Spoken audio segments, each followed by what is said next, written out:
sujeitando-nos uns aos outros.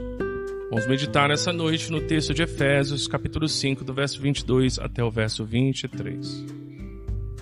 E nós vamos ver uma parte de um bloco aqui de Efésios, que na verdade não termina no verso 33, ele vai além, ele entra parte do capítulo 6. Mas para que nós possamos aproveitar bem essa meditação, nós vamos nos ater essa noite apenas esse trecho.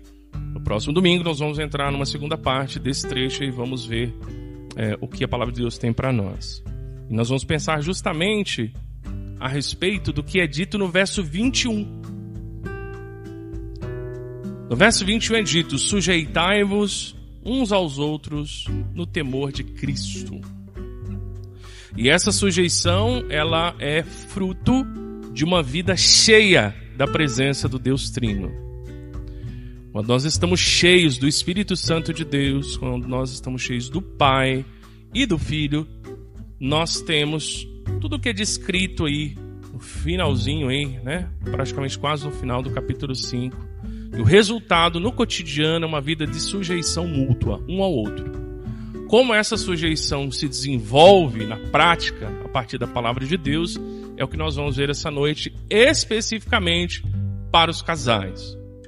Agora veja, essa palavra não é só para casados, para quem também está caminhando para isso, ou para você que não está caminhando ainda, mas deseja ter uma família.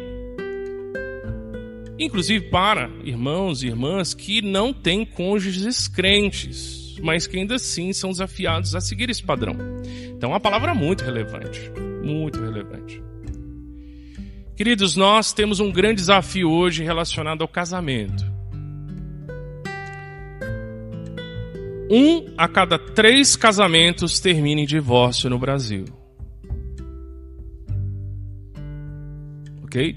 Então, cerca de 30% dos casais casados se divorciam no Brasil. Portanto, de uma perspectiva fria, racional, a não ser que você esteja muito atento ao que vai ser dito a partir da instrução da palavra de Deus, e de uma clara percepção da sua necessidade da graça de Deus na sua vida, provavelmente haverão casais nesta igreja que não vão terminar as suas vidas casados. Entenderam? Porque por essa estimativa, a cada 3 casais, um se divorcia no Brasil. E olha que a nossa estimativa nem é das maiores. No norte do mundo, os casais casados que se divorciam são metade. Ou seja, cada 2 casamentos, um termina em divórcio. Nós ainda não chegamos a esse patamar, graças a Deus, e que nunca chegue. Mas a estimativa é essa. Depois, se você quiser pesquisar, você vai ver isso lá. A cada 3 casamentos oficiais em cartório no Brasil, né, são pesquisas, um termina em divórcio. E veja que há ainda o contexto do recasamento na lei, que nós nem vamos entrar nisso aqui, mas tem muitas pessoas que tentam uma segunda vez, uma terceira vez e terminam nisso. Então a palavra que nós temos essa noite é muito relevante. Porque a não ser que você conte com a graça de Deus diária na sua vida, a chance de você não terminar casado ou terminar casada é grande. É grande. Não é porque eu estou dizendo que eu quero que isso aconteça. São os fatos. Não fica achando que essas coisas não acontecem em igreja, não. Acontece bastante. Muito. E nós sabemos que há irmãos que experimentaram isso, então a nossa intenção não é desanimá-lo na sua caminhada, mas antes também mostrar o recurso de Deus para a sua vida na circunstância que você se encontra. Isso é um fato. Esse texto é muito relevante. Então aqui não se trata de dizer que mulher tem que ser capacho de marido e nem que marido tem que ser capacho de mulher. Não é isso. Porque é assim que o mundo encara as coisas. Muito pelo contrário. Nós vamos ver que o plano de Deus não é o que os casais estão experimentando hoje. E nós vamos ver também que a resposta para essa avalanche de divórcios e problemas conjugais, porque tem pessoas que não se divorciam, mas vivem um casamento muito difícil. A resposta para esse problema não é terapia de casal, não é participar de encontro para casais. Nada contra se o casal quiser participar, mas é que isso não vai ser a solução é outra. A pessoa está por um fio, acha que ir no encontro de casais vai salvar o casamento dela. Não vai. O que salva é outra coisa que nós vamos ver. Que na verdade começa salvando a vida da pessoa, não o casamento. A partir da transformação da vida da pessoa, o casamento é impactado. Inclusive, pessoas que não são casadas, mas que vivem maritalmente, de certa forma, acaba tendo o mesmo impacto. Porque ainda é um tipo de relacionamento dentro do lar. Então é muito importante esse texto. E eu queria desafiar você a meditar com muito carinho nele. E não pensar isso como um peso para você, mas uma oportunidade de viver um casamento segundo o plano de Deus. Isso é muito importante. E tudo isso tem a ver com sujeição. Aqui nós vamos ver, meus irmãos, que a partir do capítulo 4, o apóstolo Paulo ele está falando à igreja de Éfeso como eles deveriam, frente ao plano redentor de Deus, como eles deveriam viver como o povo eleito em um mundo totalmente contrário a Deus. Eles seriam um povo eleito, que viveria uma vida diferente. Agora, a partir desse trecho do capítulo 5, que é a parte prática da carta, nós vamos ver como nós, a partir desse plano redentor de Deus, temos que viver as nossas relações de casa e relações cotidianas a partir dessa verdade. E aí vai dizer respeito ao nosso casamento, a relação de pais e filhos, a relações de trabalho e muitas outras coisas. Hoje nós vamos focar na vida do casal. No capítulo 5, no comecinho, nós somos levados a prestar atenção ao fato de que nós temos que ser imitadores de Deus, como Cristo Jesus. E aí o apóstolo Paulo vai desenvolvendo tudo isso. Nós temos que andar em amor como Cristo. E de certa forma nós já falamos lá atrás que imitar a Deus é possível a partir de uma vida que desfruta da vida de Cristo no dia a dia. Então, por meio de Cristo, você consegue ser um imitador de Deus. A partir dessa verdade de que Cristo é presente na minha vida e na sua. Então, que nós percebamos o quê? Que as nossas relações domésticas, no nosso lar e cotidianas, elas são impactadas pela vida de Cristo em nós. Se você der uma olhada aí a partir do verso 15, no capítulo 5, você vai ver que nós somos exortados a viver uma vida de sabedoria. E nós sabemos que em Cristo nós temos a sabedoria, as riquezas da sabedoria de Deus. Ele é a própria sabedoria encarnada. Quantos desafios não temos nos nossos relacionamentos matrimoniais, que precisamos ser sábios, pacientes e perseverantes. Nós precisamos, irmãos, sermos cheios da presença do Deus Trino, a partir do que vemos aí no verso 18. Precisamos ser cheios do Pai, do Filho e do Espírito, para que a partir daí nós possamos viver uma vida de submissão mútua. Eu me submeto a ti, você submete a mim, em amor nós temos essa relação de cuidado. E cada um cumpre o seu papel. Isso é muito importante. Por fim, se vivemos uma vida de sabedoria, uma vida cheia da presença do Deus Trino e nos submetemos uns aos outros, conforme ele vai começar a trabalhar nesse trecho, nós vamos ver resultados. E especificamente essa noite nós vamos ver que nós vamos ver 2 resultados. Você vai perceber 2 resultados. Primeiro, vou falar para esposas e esposos, seguindo a ordem do texto. Nós vemos que o resultado de uma vida que encontra sabedoria em Cristo, que é cheio da presença do Deus Trino e que se submete à vontade de Deus, se submetendo ao outro, segundo os critérios bíblicos, você percebe o quê? Esposas que são submissas por meio de Jesus. Esposas submissas por meio de Jesus. Não por si mesmo, não por temor a homens, seja seu esposo, seja qualquer outra pessoa, não por modinha, porque hoje tem crescido isso, né? Mulheres que têm abraçado um estilo tradicional, mas só por estética. No coração ainda continua a necessidade de ser redimida. E homens da mesma maneira. Se veste até como pessoas que viveram 60 anos atrás. Uma estética, uma moda. Não se trata disso. É ser submissa por Jesus. E nós vemos também maridos que amam de modo transformador por meio de Jesus. Então, duas coisas. Esposas submissas por meio de Jesus. E maridos ou esposos que amam de modo transformador por meio de Jesus. Essas duas coisas estão presentes.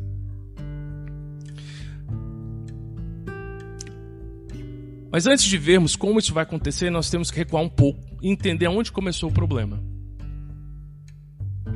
A chamada guerra dos sexos. Sexo no sentido de homem e mulher, marido e esposa. Aonde começou isso? Essa guerra dos sexos? Isso começou lá em Gênesis capítulo 3, verso 16. Se você quiser, por gentileza, abrir. Gênesis capítulo 3, verso 16. A chamada guerra dos sexos começou lá. A guerra dos sexos, esposo, esposa, marido, esposa, começou na queda. O plano de Deus era que homem e mulher se uniriam, deixariam pai e mãe e se transformariam, se fundiriam em uma só carne. É o propósito de Deus, está em Gênesis 2, de maneira muito clara. E essa unidade e diversidade iria refletir e, de certa forma, espalhar a imagem de Deus, que é como o pastor Davi Murray, pai, sempre diz, né? Eu sei que alguns aqui sabem, já acompanharam, é esse espelhar e espalhar, né? Que ele sempre fala, né? Espelhar a Trindade, espalhar a Trindade. Porque o nosso Deus, ele é uno e diverso. Ele é um só Deus, mas ele é diverso em três pessoas: Pai, Filho e Espírito, e cada um tem um papel. Da mesma forma, homem e mulher, ambos têm a mesma dignidade e valor diante de Deus, não há diferença no ser, conforme ele coloca. Ambos têm imagem e semelhança de Deus, ambos são criação de Deus, mas ambos têm funções diferentes também. O marido tem uma função, a esposa tem uma função. Então eles têm unidade em diversidade. O Pai, o Filho e o Espírito, os três são Deus, mas em sendo Deus ainda continuam tendo papéis diferentes. O Pai envia o Filho para morrer e redimir, e ambos enviam o Espírito para habitar, selar e santificar. E tantas outras coisas mais. Cada um tem o seu papel. Então o casal, ele espelha e depois espalha por meio do crescer e multiplicar cada homem e mulher que é portador da imagem e semelhança de Deus, a fim de que todo mundo possa ter essa imagem bem clara do Deus Trino e Criador sendo refletida. Esse era o plano de Deus. Mas aí surge Gênesis 3,16, a queda, e nós temos a chamada guerra dos sexos. Aqui tem um comentário muito interessante que vai nos ajudar a entender um versículo que às vezes a gente lê errado, infelizmente, em parte por causa das nossas versões. Eu procurei em português, eu não achei nenhuma versão que consegue colocar de uma maneira mais clara a parte final ou a segunda parte desse verso, infelizmente. Então vou trazer para vocês uma proposta que infelizmente não tem numa versão em língua portuguesa, mas tem em outras versões, em outros idiomas, e vai ser bem mais fiel ao texto bíblico aqui no original. Aqui nós vemos, em Gênesis 3,16, o Senhor anuncia uma luta, um conflito entre o homem e a mulher. Ela desejará controlá-lo, mas ele a dominará em vez disso. Essa interpretação também se encaixa no tom da passagem, que é um oráculo de julgamento. Qual o ponto aqui? Na sua Bíblia está escrito assim: e o desejo dela será para ele. Não é assim que tá? E ele a dominará. Está desse jeito, correto? O problema nas nossas versões é uma palavrinha que aparece aí, é desejo. Desejo. Essa parte, ela é difícil de traduzir. Mas o nosso texto da Almeida tem tomado a decisão de colocar o mais próximo assim, sem ficar clarificando muito, por causa da dificuldade de tradução. O que eu quero trazer para os irmãos? Eu quero trazer uma proposta de tradução que vai deixar mais claro. E eu coloco aí para você. Você deveria ler esse trecho da seguinte maneira: a mulher terá o desejo de controlar o marido, mas ele a dominará. E o desejo dela será para ele, esse desejo será para ele, que não tem verbo no original. Então os tradutores eles colocam de uma maneira que tenta deixar o mais simples. Mas o problema é que não fica claro o que quer dizer esse desejo. O que quer dizer e o desejo dela será para ele? Desejo do quê? De servi-lo? Desejo relacionado à sexualidade? O que é esse desejo? Porque no original não fala o que é. Mas o contexto vai nos ajudar a entender. O pecado causou uma cisão da unidade que eles tinham de ser uma só carne. Causou um fosso, um afastamento, uma guerra, uma luta.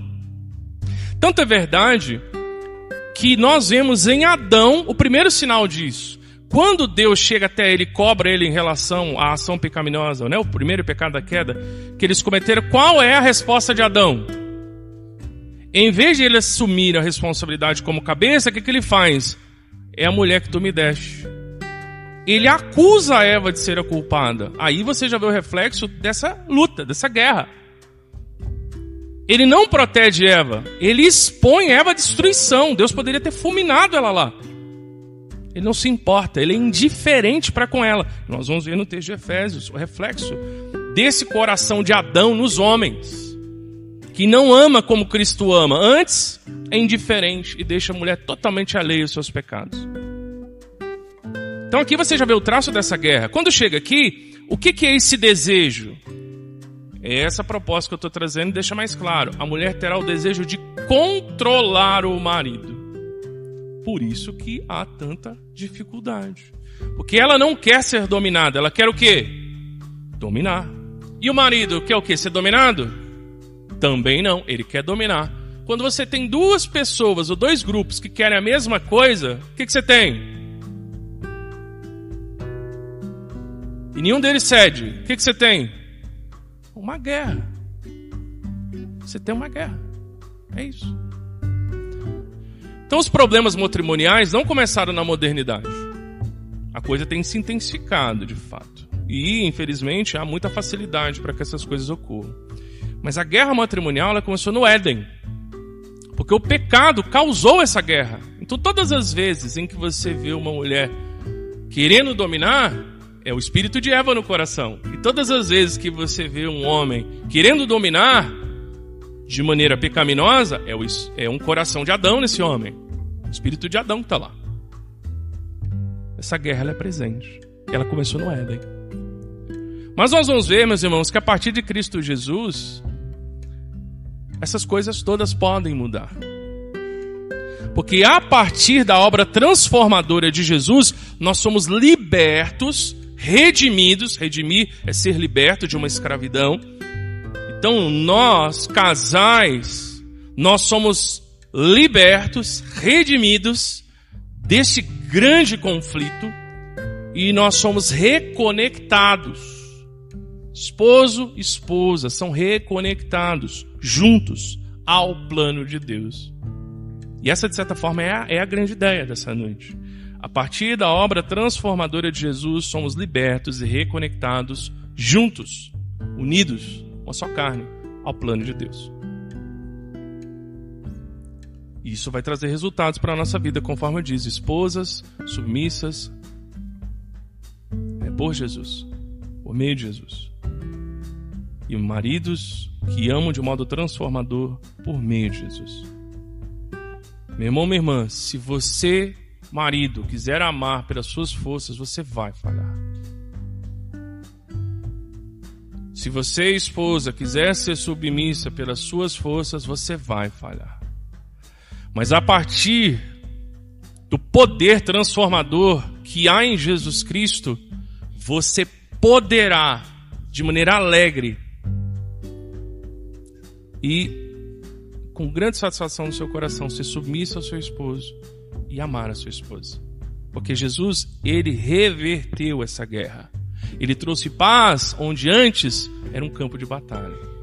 Se você, meu irmão, minha irmã, é casado e está vivendo um campo de batalha, você não precisa viver esse campo de batalha. Em Cristo há a solução para isso. Por isso que eu digo, a resposta não vai ser as coisas que o mundo tem oferecido. A resposta nós vamos ver em Jesus Cristo. Nós vemos, irmãos, que esposas podem ser submissas. Então eu coloco essa exortação aqui a partir do verso 22. Esposas, sejam submissas por meio de Jesus. Sejam submissas por meio de Jesus. A submissão ao esposo como um reflexo à submissão ao Senhor. A primeira coisa para nós entendermos, irmãs e irmãos também, tem esposas,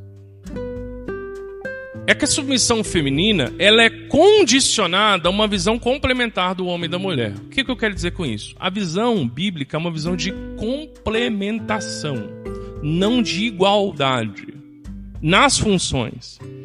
Ambos têm a imagem e semelhança de Deus e o mesmo valor diante de Deus. E como pecadores, homens e mulheres têm a mesma necessidade da graça de Deus. Então o homem não é melhor do que a mulher e a mulher não é melhor do que o homem.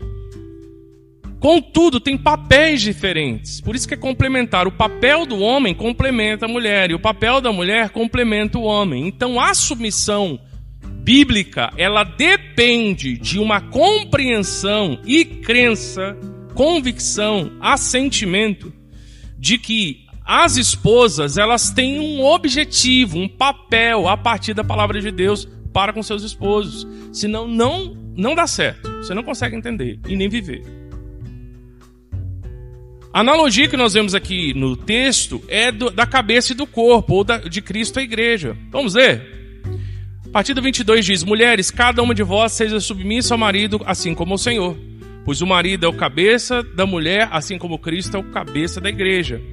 Cabeça, corpo. Cabeça, Cristo, corpo, igreja. Cabeça, marido, corpo, esposa. Se você desconecta uma cabeça de um corpo, o que você tem? Um morto, é o que você tem. Entende? Então, a cabeça tem uma função. A cabeça não é o corpo e o corpo não é a cabeça. Mas ambos se conectam e formam um ser integral.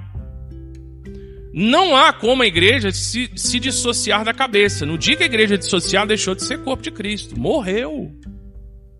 Da mesma maneira, Cristo jamais vai se dissociar do seu corpo. A cabeça continuará a estar à frente. Então são funções diferentes. A visão bíblica ela não é igualitarista nas funções. Isso é um erro nas igrejas. E, infelizmente, cada vez mais crescendo isso. Seja de maneira direta, em que pessoas têm ensinado esse erro, ou seja de maneira extremamente sutil, em que gradativamente as mulheres têm assumido papéis que são reservados aos homens. E isso tudo acontecendo bem quietinho, ninguém falando nada. Também é um erro, porque há duas maneiras em que esse erro pode entrar. Seja de maneira aberta ou sorrateira. E eu tenho visto ministérios com uma certa credibilidade que infelizmente tem acontecido isso. Eu tenho ficado muito preocupado. É uma conversa que a gente até tem tido, né? Mas enfim, o foco não é isso. Aqui o ponto é que você vê o quê? Uma complementaridade. O papel da mulher e o do homem são diferentes e eles se completam. Isso é parte do plano de Deus. Então você, minha irmã, você precisa entender qual é o projeto de Deus para a sua vida, segundo o plano original de Deus. Não do mundo, não da cultura, das perspectivas de hoje, mas a partir do seu Criador. Deus te fez com um propósito maravilhoso. Inclusive, se você for parar para pensar, minha irmã, a mulher tem funções que só ela vai conseguir desempenhar e que é uma bênção, é maravilhoso. Isso é parte do poder de Deus na sua vida. Se entenda dessa maneira. E o homem da mesma forma. Só um parênteses rápido. Vocês conseguem perceber todo o mal, destruição que essa liberdade sexual e todo esse problema relacionado a gênero e sexualidade tem causado? Porque antes a briga era para saber se a mulher poderia tomar o papel do homem. Hoje, nem papel mais existe. Você é o que você quiser ser. Se você quiser criar um papel que nunca existiu, não tem problema. Tudo depende de você. Hoje o problema avançou. Nem tá mais se brigando por papel. Porque, na verdade, isso nem importa. Você é o que você quiser. Fechando parênteses. É um problemão isso aí. Mas estamos recuando, estamos trabalhando aqui a partir da perspectiva do texto. Nós vemos, irmãos, que o evangelho é o fundamento dessa visão complementar de homem e mulher. Porque no texto nós vemos o quê? Cristo é a cabeça da igreja, sendo ele mesmo o salvador do corpo. 24, mas assim como a igreja está sujeita a Cristo, também as mulheres sejam em tudo submissas aos seus maridos. Então qual é a base da submissão? O fundamento é o evangelho. Porque é a relação Cristo-igreja, sendo uma analogia da relação marido e esposa.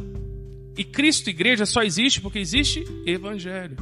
A obra de salvação que Deus vai operar por meio do Filho. Nós vemos então, com tudo isso, que a aceitação desse plano de Deus para a mulher está condicionada, primeiro, essa visão, e segundo, uma coisa muito importante, a submissão a Deus. Para que a mulher possa aceitar essa visão, ela precisa ser submissa a Deus. Olha o que diz o verso 22. Mulheres, cada uma de vós seja submissa ao marido, e aí grifa na sua Bíblia, assim como ao Senhor. O que quer dizer esse assim como?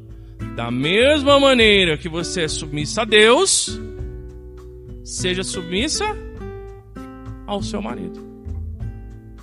É porque você se submete a Deus que você se submete à sua função como esposa ao seu marido. Então uma coisa está ligada à outra. E nós vamos ver na aplicação os impactos disso. Porque me submeto a Deus, assim me submeto ao meu marido em Deus. Porque não é submissão segundo aspectos do mundo. Ok? Como antigamente. Vou trancar a mulher em casa, mulher minha não sai, mulher minha não estuda, sabe essas coisas? Isso daí não tem nada a ver na Bíblia. Que isso?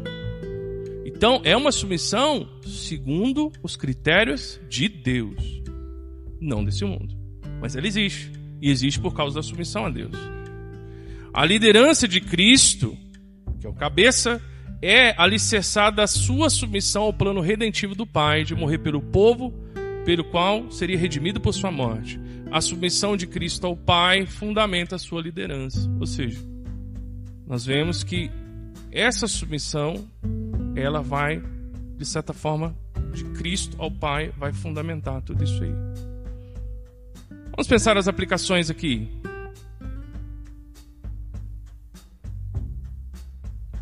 Talvez você já disse isso aqui, minha irmã. Se você tem objeção, mas eu não consigo ser submissa ao meu marido. Ok? Pergunta. Você consegue ser submissa a Deus? Porque se você se submete a Deus, por se submeter a Deus, você se submete ao seu marido. Aqui eu não estou falando a respeito de abuso, não estou falando a respeito de violência, não estou falando a respeito de coisas erradas. É ser auxiliadora, que é o plano de Deus. Tá bom? Antes que se pense qualquer coisa que o texto não está dizendo. Lembre-se que a deusa que era cultuada em Éfeso era uma guerreira, a deusa Artemis, ou Diana. Era uma mulher independente. Ela era uma guerreira, uma caçadora. E eu imagino que, de certa forma, estava no imaginário das mulheres naquele tempo. Uma mulher forte. Como, de certa forma, é dito hoje. Então, não é isso. O ponto de que a sua submissão a Deus, ela está ligada à sua submissão ao seu marido. Então, aqui, você não tem como dizer, não, eu não consigo me submeter ao meu marido, mas eu consigo me submeter a Deus. Não tem como. Porque como é que você se submete a Deus e não se submete ao plano de Deus? Tem como? Não tem como. Da mesma maneira, se você não se submete ao plano de Deus, você, portanto, não se submete a Deus. Então, a sua submissão a Deus é a base da sua submissão ao seu marido. Começa em Deus, não começa no seu marido. Não é porque ele é lindo, maravilhoso, e pode ser que para você ele seja, não tem nenhum problema com isso, tá bom? Às vezes eu ganho elogios, né? E é muito bom, né? Aí, tá vendo? Mas o ponto não é que a minha esposa Di tem que ser submissa a mim por mim. Ela é submissa a mim, eu sendo esse pecador terrível e tenebroso que eu sou, porque ela ama a Deus. que bom para mim, né? Porque ela ama Deus primeiro. Então, minha irmã, sabe onde a sua submissão começa? Começa no seu amor a Deus. E como é difícil às vezes amar os maridos. Sem sombra de dúvidas, mas porque você ama a Deus, eu sei que é, né? Não, eu sou adorável, né? Eu não sei quem um tempo atrás falou assim, eu sou amável, não é assim? Começa com o seu amor por Deus. Se você consegue amar a Deus, se você consegue submeter a Deus, você consegue submeter ao seu marido. A submissão ao esposo, por parte da esposa, está diretamente relacionada à submissão a Deus. Você só se submeterá ao seu esposo se você primeiro se submeter a Deus. E aí, isso aqui é muito importante. A insubmissão feminina é, antes de tudo, uma revolta contra Deus. É por isso que, em essência, o movimento de libertação total das mulheres, ele é ateu. Porque é uma revolta contra todo tipo de autoridade, a começar dentro do lar. E faz sentido, na perspectiva faz sentido. Porque quem criou o casamento? Os homens? Foi Deus. E há papéis diferentes. E se eu não aceito o papel do marido, obviamente eu não aceito o papel de quem criou aquele papel, que é Deus. E aí o que você tem? A insubmissão feminina é uma revolta contra Deus. Toda mulher insubmissa, de maneira incorrigível, é uma mulher revoltada contra Deus. É uma mulher revoltada contra Deus. Mas aí há esperança para corações revoltados. Se por acaso há entre nós corações revoltados. Porque Cristo foi totalmente submisso ao plano redentor do Pai. Nele, você, minha irmã, nele, em Jesus Cristo, você não consegue ser submissa de maneira plena, mas houve alguém que foi. Jesus foi submisso em todas as coisas. Ele jamais disse não a Deus. Ele jamais foi rebelde para com Deus. Ele jamais negou a Deus ou se voltou contra o Pai. Ele foi submisso em tudo. Então, porque Cristo foi totalmente submisso ao plano redentor do Pai, nele, minha irmã, você tem poder capacitador para ser submissa ao seu marido. Nele você tem. Então, minha irmã, não é por você, é por Ele. É por Ele. É por meio de Cristo que você vai ser capaz de se submeter a esse pecador com o qual você se casou. E para mim, isso é uma promessa muito encorajadora para irmãs que têm maridos incrédulos. Não estou comparando os irmãos crentes aqui incrédulos, não é isso, mas da mesma maneira que a obra de Cristo capacita uma mulher de Deus a ser submissa ao seu esposo pecador, a mesma obra de Cristo capacita uma mulher cristã a ser submissa biblicamente ao marido que não conhece a Jesus. Jesus muda dependendo do marido?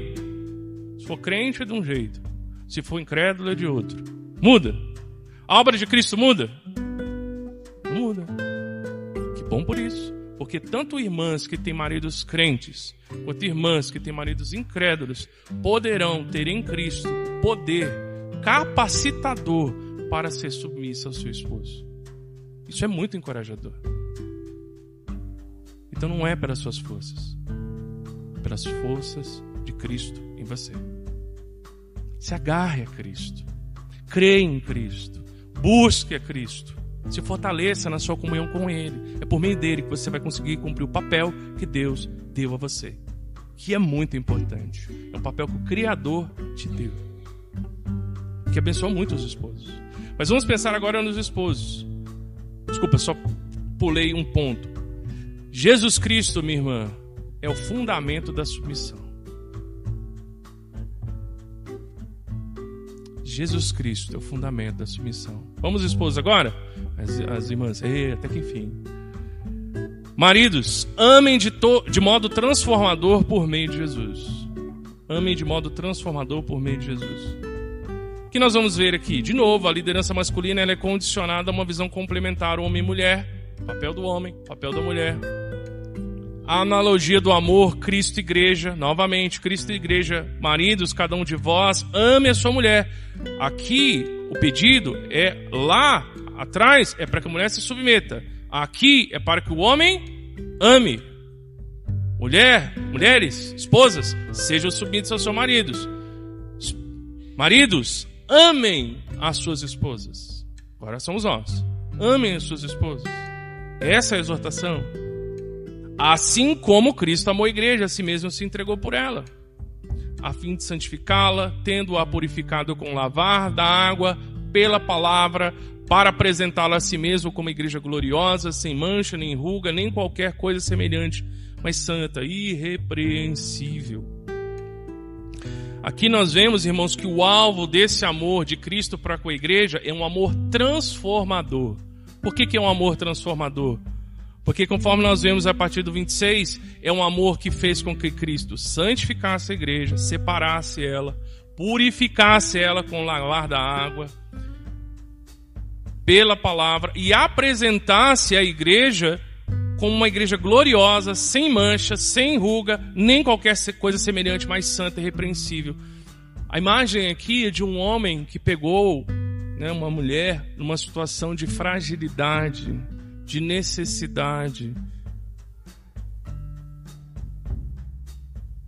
cuidou dela, resgatou ela, comprou ela, purificou ela e a adornou da maneira mais gloriosa que é possível se fazer para uma mulher. Colocou ela numa posição de extremo valor, extrema honra, dignidade, uma joia preciosa. Um homem que, sem esperar nada em troca, decidiu fazer isso por ela. Foi isso que Cristo fez com a igreja. Então é um amor não para o seu prazer, um homem que tem uma esposa apenas para o seu deleite, a sua satisfação, a sua alegria, como se fosse algo em que eu desfruto e aí depois eu deixo lá num canto, quando eu quiser eu volto. Não, um amor que transforma a esposa, que faz ela ser melhor, mais digna, mais amável, que reflete a dignidade da própria igreja de Jesus Cristo na vida de sua esposa, pelo seu amor transformador. Nós homens somos chamados a amar dessa maneira. Não é um amor que apenas aguenta, é o amor que cuida e que transforma. Isso vai exigir esforço ativo, sacrificial, doloroso, custoso, perseverante para com a esposa. Tá achando que ser submisso era ruim? É um desafio para nós, maridos. É o nosso papel, amar as nossas esposas de uma maneira transformadora. Cristo não amou a igreja e deixou ela do jeito que estava. Cristo comprou a igreja e transformou ela. Cada um de nós, como parte da igreja, temos sido transformados dia a dia. Isso é a ação do amor transformador de Cristo hoje, ontem, amanhã e depois da manhã, agindo todos os dias em nossa vida. Nós, maridos, somos chamados a amar as nossas esposas dessa maneira. Nós vemos também essa unidade entre Cristo e a igreja. Essa unidade é o fundamento desse amor transformador. Porque aqui é dito que assim o marido deve amar a sua mulher como o próprio corpo. Você se ama, meu irmão? Sem sombra de dúvidas. Você comeu, tá bem gordinho, tá comendo bem, tá dormindo dentro do que é possível, nesses dias. Baixou a carne, você pode comer melhor. Bom, o combustível aumentou também, não tá 100%, né? Você cuida de você mesmo. Se você cuida de você mesmo, você tem condição de cuidar de sua esposa. Sem dúvida. É o que ele vai dizer. O marido deve amar a sua mulher como o próprio corpo. Quem ama a sua mulher ama a si mesmo. É verdade? É verdade. Olha o que ele diz. Pois ninguém jamais odiou o próprio corpo, antes alimenta e cuida dele. Assim também Cristo em relação à igreja. Porque somos membros do seu corpo. E aí ele volta para Gênesis 2. Por isso o homem deixará pai e mãe, se unirá à sua mulher, e os dois serão uma só carne. Esse é o plano de Deus. Então, meu irmão, você está unido à sua esposa de uma maneira em que você não conseguirá se dissociar dela. Jamais, a não ser pela morte. Por isso que nós dizemos que o casamento é até que a morte os separe. Indiferente de que tipo de experiência cada um aqui passou. Na Bíblia é assim. O plano de Deus é esse. Então, já que você está amarrado, atado, colado, fundido com a sua esposa, se você cuidar dela, você cuida de você mesmo. É por isso que ele está dizendo aqui, 28, assim o marido deve amar a sua mulher como o próprio corpo. Por que ele tem que amar a mulher como o próprio corpo? Porque ele e ela são uma só carne. É por isso. Se você cuida da sua esposa, você cuida de si. E depois ele vai apelar à razão. Você faz mal a si mesmo? Você fica sem comer? Você fica sem tomar banho? Não, tem dia que eu não quero tomar banho, não. Minha esposa que briga comigo para tomar. Mas mesmo assim, você cuida de si mesmo, né? Só dá uma lavada no pé nesses dias frios, né? Assim, ei, meu... Você cuida de si mesmo. É uma brincadeira, mas assim, você cuida de si mesmo. Você cuida de si mesmo. Óbvio que você cuida. Ok? Então, se você cuida de si, por que você não cuida da sua esposa, que é parte de você? Porque você é uma só carne com ela. Ou não? Não importa o que você creia. Biblicamente, a partir da perspectiva do seu Criador, não importa onde você vá, você é uma só carne com a sua esposa. E toda vez que você machuca ela, você machuca a si. Toda vez que você fere ela, você fere a si. Se você a prejudicar, você prejudica a si mesmo. É tolice isso. Isso é tolice. Não age assim. Não age dessa maneira. O amor transformador e a obediência respeitosa estão intimamente conectados. Aqui nós vemos o que? A complementaridade. Finalzinho do trecho, estamos encerrando. Entretanto, 33. Também cada um de vós ame a sua esposa como a si mesmo. Papel do marido para com a esposa. Ame a sua mulher como a si mesmo. E a mulher respeite o marido, que tem a ver com a submissão. Então, o amor transformador e a submissão respeitosa, aqui já vai dar o critério de como essa submissão acontece. Que está dizendo, respeite o marido. Então, é uma submissão em respeito. Não é medo. Eu falei domingo passado. O temor que nós temos para com Deus não é medo. É respeito. É como um filho respeita o seu pai. Um filho não envergonha o pai. Um filho respeita. E um filho também não tem medo do pai. O filho tem respeito. Ele ama o seu pai, mas ele respeita. Da mesma maneira, a esposa tem uma submissão em respeito. Ela não é menos do que o homem, ela não é empregada do homem, ela não é escrava, nem um objeto do homem. Ela é uma mulher feita segundo a imagem e semelhança de Deus, com a função de ser auxiliadora. E nessa função ela se submete. E é por isso que eu disse lá atrás, talvez você não tenha entendido a questão de Jesus Cristo. Jesus é menos do que o Pai, em essência? Não. Ele é tão Deus quanto o Pai, quanto o Espírito. E ambos e vice-versa, enfim, são todos Deus. Contudo, o Filho se submete ao Pai. Quando ele se submete ao Pai no plano redentivo, ele se torna menos Deus? Não, ele ainda é Deus. Só que no plano de salvação, ele voluntariamente, em amor, se submete ao Pai nesse plano, a fim de que o plano seja cumprido. Você, minha irmã, quando se submete ao seu esposo, você não está se transformando num capacho, em alguém menos do que o seu esposo. Você, por se submeter a Deus e amar a Deus, você cumpre o papel que Deus instituiu para você, sabendo que você agrada a Deus e que há uma função para isso. Da mesma maneira que Jesus não é menos Deus porque ele se submeteu ao Pai, você não é menos mulher, nem ser humano, nem filho de Deus porque você se submete ao seu esposo. Entendeu? Porque se isso for verdade, Jesus deixou de ser Deus como o Pai é. E isso não é verdade. Isso não é verdade. Então aqui nós vemos o quê? Uma visão complementar. Esposo e esposa se completam nessa função. Essa é a visão bíblica. Aplicação para os meus irmãos. Pergunta.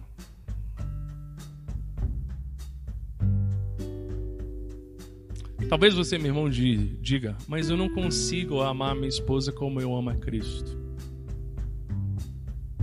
Por Porque diz que tem que amar como Cristo, né? Lá fala que a mulher tem que ser submissa como ela se submete a Deus.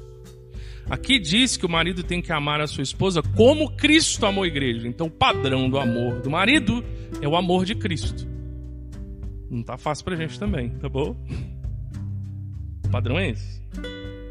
Então você diz assim: eu consigo amar a minha esposa do meu jeito.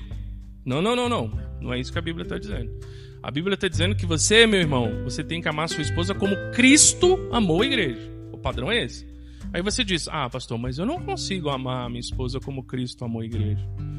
Pergunta: você consegue amar a si mesmo? Você consegue amar a si mesmo, meu irmão?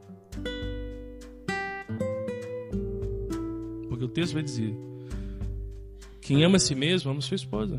Se você ama a si mesmo, você tem condição de amar a sua esposa, sim. Porque quando você ama a sua esposa, você ama a si mesmo. Você está fazendo bem para você.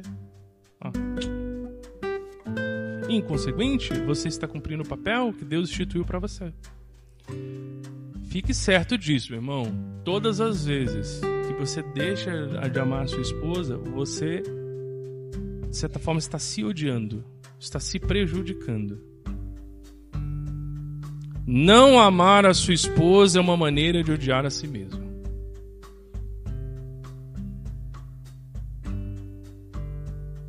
Não amar a sua esposa é uma maneira de odiar a si mesmo. Porque você é uma só carne com ela. Espiritualmente, é uma união espiritual, mística, sobrenatural. Não sei te explicar como é que é isso, mas é assim. A Bíblia coloca nesses termos. E se você não ama a sua esposa como Cristo amou a igreja, de maneira sacrificial e transformadora, a fim do crescimento dela, né? Um amor abençoador, você odeia a si mesmo. Você se prejudica. E esse não é o plano de Deus para você. Então, meus irmãos aí que ainda não se casaram, estão pensando, né? Vamos orar por vocês, não desanimem, é uma bênção. O mundo está dizendo que não é, não. O mundo está bem, não está? Tá tudo jóia no mundo. Todo mundo feliz, pleno, alegre, dormindo bem. Não caia nessa, como diz antigamente, esparrela, né? Não caia nesse truque. O mundo fala: casamento é horrível, não case. Faça isso não. Casamento é horrível? Ah, muito bem. E o mundo é bom? Eu nem vou entrar em detalhes, né, gente? Família é tudo destruída. Cada coisa que a gente vê, que a gente pensa: Senhor, volta logo. O pessoal fala: só vem meteoro, né? Mas a gente não fala isso. A gente fala: volta logo, Senhor. Coisas assustadoras, terríveis, tenebrosas. Então o casamento é uma bênção, quando vivido segundo o plano de Deus. O amor sacrificial à sua esposa está diretamente relacionado à sua compreensão de duas coisas. Primeiro, a unidade espiritual com ela e o bom senso de que ninguém mentalmente são prejudica a si mesmo. Por nada.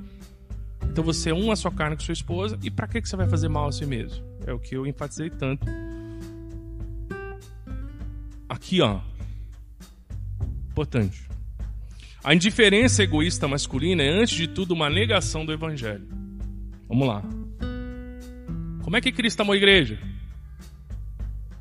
Se entregando por ela. Um amor transformador. Quando o homem é indiferente para com a sua esposa e não se importa, ele está negando o que Cristo fez pela igreja. O que Cristo fez pela igreja é o centro do evangelho. É o que Cristo fez para redimir. Se ele é indiferente, ele está negando o evangelho. A indiferença egoísta do marido para com a esposa é uma negação do evangelho. Então vamos lembrar? A insubmissão feminina é uma revolta contra Deus. A indiferença egoísta do esposo para com a esposa é uma negação do evangelho. Porque ele tem que amar sua esposa como Cristo amou a igreja. Se ele não faz isso, ele está negando o evangelho. Porque a base do amor que ele tem que ter é a obra de Cristo pela igreja. Entenderam? Não adianta nada você falar que é crente, arrotar santidade, e depois, pela maneira como você trata a sua esposa, você negar ipsis literis na prática que você não crê no evangelho. Não resolve nada. É a mesma coisa você chegar e falar assim: olha, eu tô aqui, mas eu não creio em Jesus, tá bom? É a mesma coisa. Porque você está negando o evangelho. Da mesma maneira, não adianta nada você, minha irmã, falar que é uma mulher de Deus, se submete a Deus e não se submete ao seu marido. Porque a insubmissão feminina da esposa com o marido é, antes de tudo, uma insubmissão, uma revolta contra Deus. Então o casamento, ele é muito importante no seu relacionamento com Deus. O casamento é uma expressão do seu relacionamento com Deus.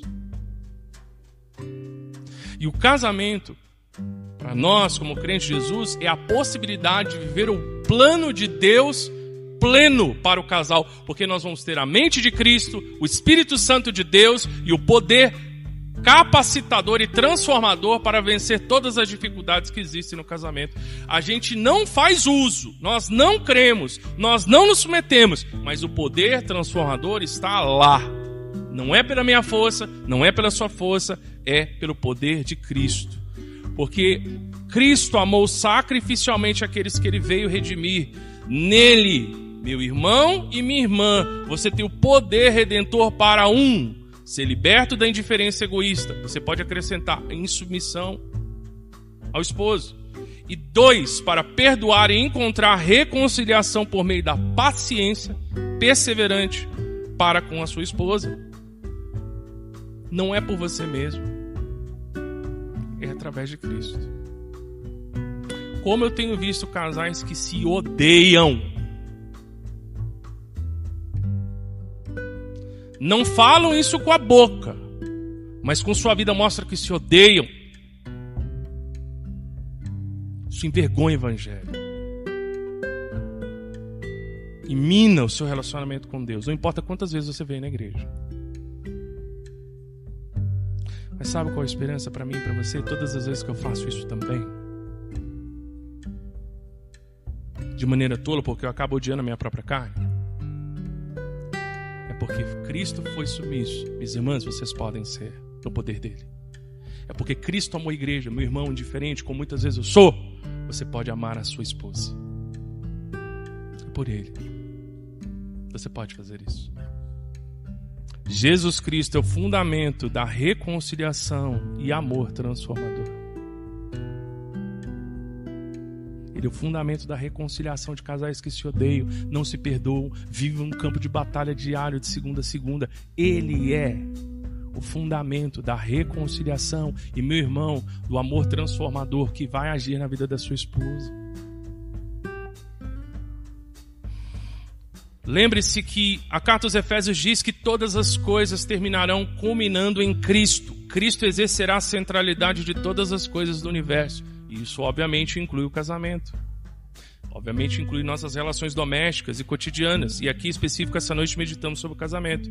Então, portanto, eu quero dizer para você o seguinte, que nós, centrados em Cristo, os nossos casamentos são redimidos da briga, indiferença, insubmissão, bate-boca, panela voando e todo tipo de coisa que infelizmente acontece.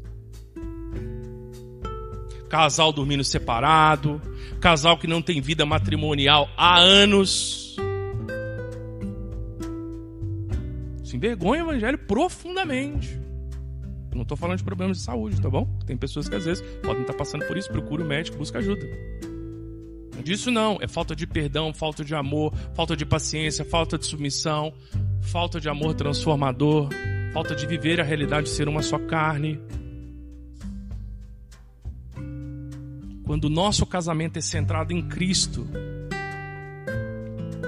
nós somos redimidos. Os nossos casamentos são libertos dessa maldita escravidão que tem destruído a vida matrimonial das pessoas. E nós podemos viver um matrimônio para a glória de Deus. O nosso casamento vai ser o altar em que nós vamos adorar a Deus. O seu casamento é um altar de adoração, Senhor. Não permita que o inimigo transforme ele num pardieiro.